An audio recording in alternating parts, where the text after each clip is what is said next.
Hurmatli qarindoshlar, zindon deganda kallamizga darhol to'rt atrofiy tikanlik simlar va egiz damlar bilan qo'shilgan avtomatlik askarlar tarafidan muhofaza qilingan qiyin qistoqlar, zulmlar, echinishliq cho'qan surallar, hamma yoqni qoplagan surlik yerlar keldi. Lekin insonning zindoni afsus bularda emas. İnsonni har jihatdan qo'rishib, uning haqiqiy ma'noda erkin bo'lishiga to'salg'i bo'lgan ko'rinmas boshqa zindonlar bor. Navada bu vaqtda tushunchaga ega bo'lmoqchi bo'lsangiz, Mutafakkur Ali shariatining insonning to'rt zindoni nomli asarga murojaat qiling. İnsonning to'rt zindoni Ali shariatining ta'biri bo'yicha olib aytganda nazariyadan iborat. Shariati zamonaviy insonga nisbatan eng cho'ng masalaning boshqa narsa emas, dal o'zi ekanligini deydi. U inson zoti nima degan savolni so'raydi va nazariyasini mushunga asosan shakllantirdi. Bu nazariyaning asosiy mazmuni mundaq: inson to'rt kuch, ya'ni zindonning ta'siri ostida yashaydi. Inson bu to'rt zindondan qutula olsa, haqiqiy inson bo'la oladi. Haqiqiy ma'noda inson bo'lish bu to'rt zindondan qutulib, erkinlikka erishishga bog'liqdir. Ali shariati bu nazariyasini buni 3 nuqtada izohlab chiqdi. Birinchi, insonning aniqlamasi. Ikkinchi, to'rt kuch, ya'ni zindonning nima ekanligi. Uchinchisi, bu to'rt zindonning ta'siridan insonning qanday qutulganligi. Undaqda insonga qanday aniqlam berish kerak? Shariati insonni Qur'ondagi oyatlarni asos qilib, bashar va inson deb ikkiga ayirib chiqdi. Birisi biologiyaning temisi bo'lgan, ya'ni biri Filosoflar tema qilgan din ko'ngil bo'lgan insondir. Bashar deganda tabiatdagi barliq ko'rinishlarga o'xshash bo'lib, tabiatning mansubi bo'lgan va izohli bo'lgan jonliq ko'zi tutildi.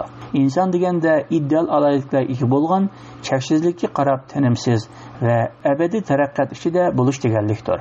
Bu taraqqiyot Allohga yuzlanish, abadiy takomillikqa va abadiy oshqqa safar qilishni ko'rsatadi. Ya'ni inson bo'lish jarayonidan iborat.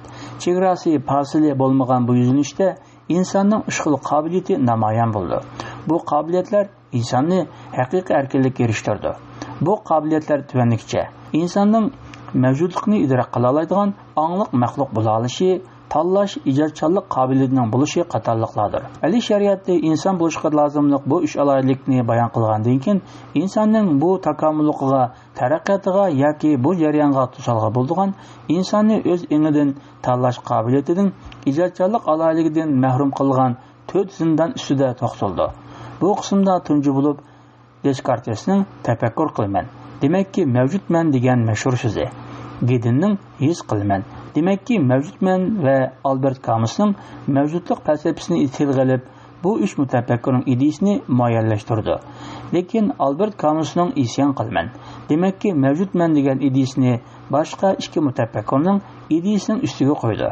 Buning sababiga Odam alayhissalomning jannatdagi isyondan keyin bu dunyoga avatilishini ko'rsatdi. U Descartes va Gedinning so'zining to'g'riligini, lekin mavjud bo'lish, ya'ni bashar bo'lish yoki jismoniy jihatdan mavjud bo'lishni isbotlasimi, lekin inson bo'lishni isbotlay olmaydi deydi. Albert Camusning so'zini insonning o'z engini idrok qilishi, Allohning irodasiga isyon qilishi, dunyo hayotida o'z irodasi va tanlashi natijasida ibodat va itoat orqali nijotlikqa erishish tariqasini izohlab, uning bu so'zining insonning uch xil alohidligini o'z ichiga oladiganligini aytib, uning so'zini muayyanlashtirdi. U insonning bu xil qobiliyati yoki alohidlik ustida tafsiliy to'xtalib mundaq deydi: inson manlik engiga ega bo'lgan maxluqdir. Bu yerdagi manlik engi idrok engidir.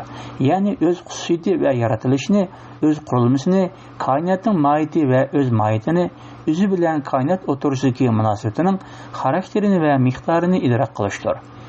Insonning tanlash qobiliyati bo'lsa mundaq: inson jismoniy va ma'naviy ehtiyojlar, tabiiy ehtiyojlar, tug'ma xususiyatlar, tabiat qatorliqlarning besimi boshlagimay erkin irodasi bo'yicha tanlash olib bera oladi.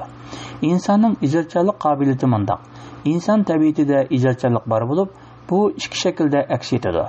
Birinchisi hunar va qurol, ya'ni samoy yasash va texnologiya. Ikkinchisi san'at sohasidagi ijodkorlikdir.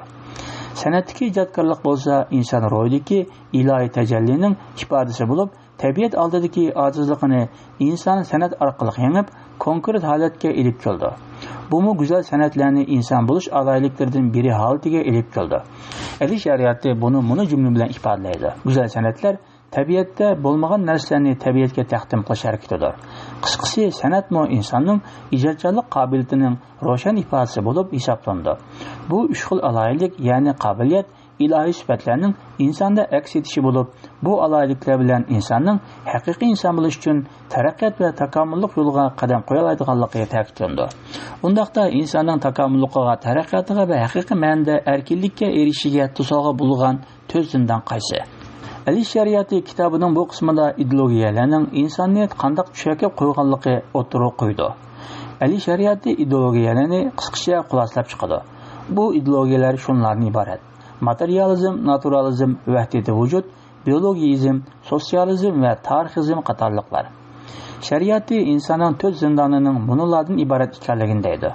Naturalizm, ya'ni tabiat; tarixizm, jamiyat va insonning nafsi. İnsan mushu to'rt zindonning kontrolligi va besim ostida qoldi. Shariati insonning bu zindonlarning ta'siri ostida qolganligini, lekin insonning takomillik jarayonida bu kishilarning, ya'ni zindonning besimdan qutulaydiganligini va bularni misollar bilan izohlab chiqadi. Xulosalaganda shariati bu haqda munolarni qayd qildi. İnson tunji zindondan, ya'ni tabiat zindonidan tabiatni tunib yetish bilan, ya'ni bilim orqali qutulaydi.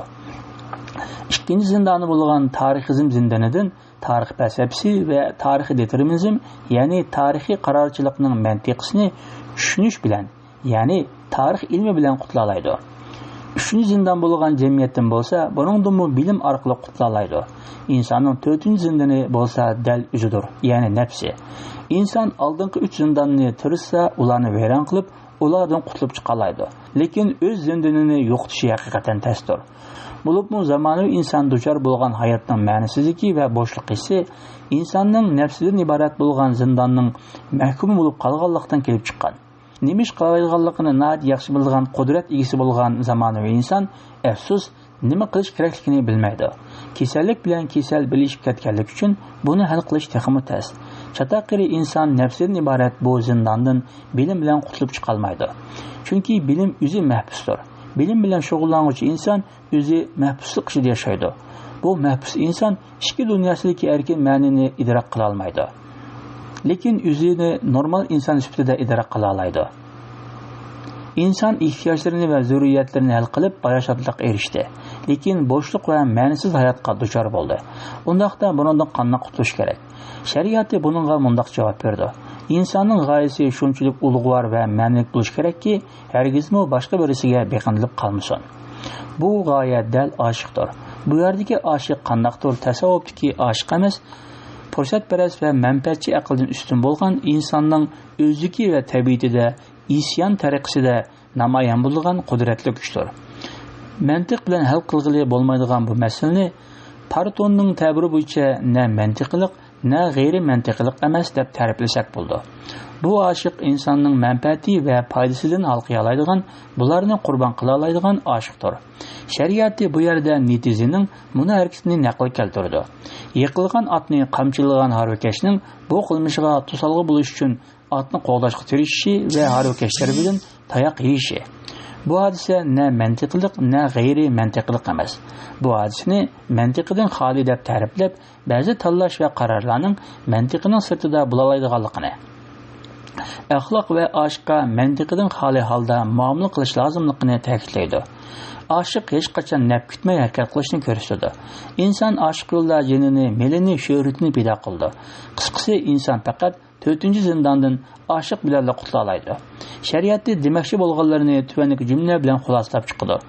Erkin irodali, ijodkor va angliq inson tabiat, tarix va jamiyat zindonlaridan bilim bilan qutula oladi. 4-chi zindondan din bilan, oshiq bilan qutula oladi. Bu asarda nazariyasini kuchli dalillar bilan yoqlagan Ali shariati aql va dinni asos qilib, ideologiya va tasavvufiy iqlimlardan yiroq turib, insonning takomilligi, taraqqiyotiga va haqiqiy erkinligiga erishishiga to'sog'i bo'lgan zindonlardan qanday qutulish ustida to'xtaldi. Xayr xo'sh.